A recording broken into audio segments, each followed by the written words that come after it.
நம்ம கன்ஸ்ட்ரக்ஷன் செக்டார்ல இல்லாம வேறு செக்டார்ல இருக்கவங்க வந்துட்டு கம்பெனி லெட்டர் இருந்தால் தான் வந்து டெஸ்ட் அடிக்க முடியுமா? ஆமாம், லெட்டர் என்ன அடிக்க முடியாது. அப்போ கம்பெனி லெட்டர் இருந்தால் மட்டும்தான் டெஸ்ட் அடிக்க முடியலன்னா அடிக்க முடியாது. எஸ், அதாவது நான் கன்ஸ்ட்ரக்ஷன் ஒர்க்கர் சிங்கப்பூரில் வந்து அவங்க கம்பெனி லெட்டர் கொடுக்கல அப்படின்னா அவங்களால வந்து ஸ்கில்டு அப்ளை பண்ண முடியாது. ஸோ லெட்டர் இருந்தால் மட்டும்தான் அப்ளை பண்ண முடியும். இப்போ லெட்டர் கொடுத்துட்டாங்கன்னா உடனே பண்ணிக்கலாமா?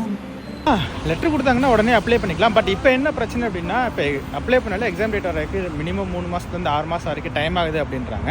ஸோ அதனால் அவங்க எவ்வளோ சீக்கிரம் லெட்டர் வாங்கிட்டு அப்ளை பண்ணுறாங்களோ அவ்வளோ சீக்கிரம் அவங்களுக்கு வந்து எக்ஸாம் கிடைக்கிறதுக்கு வாய்ப்பு இருக்குது. சரி, ஓகே ஓகே. ஆமாம், இதை ஏன் இப்போ கேட்குற? இல்லை, எனக்கு ஒருத்தவங்க வந்து டிஎம் பண்ணியிருந்தாங்க இந்த மாதிரி கொஷின் கேட்டு, அதனால தான் வேறு. அப்படியா? எங்கள் டைமே இந்த கொஸ்டின் நிறையா வருது. ஸோ அவங்க எல்லாத்துக்குமே நான் சொல்லிக்கிற ஒரே ஒரு விஷயம்னா, நான் கன்ஸ்ட்ரக்ஷன் ஒர்க்கர் லெட்டர் இல்லாமல் உங்களால் வந்து சிங்கப்பூரில் ஸ்கில் அடிக்க முடியாது. லெட்டர் வச்சுருந்தீங்க அப்படின்னா நீங்கள் தாராளமாக சிங்கப்பூரில் ஸ்கில் அடிச்சுக்கலாம். ஸோ இந்த வீடியோவை உங்கள் ஃப்ரெண்ட்ஸ் எல்லாத்துக்கும் ஷேர் பண்ணுங்கள். அப்படியே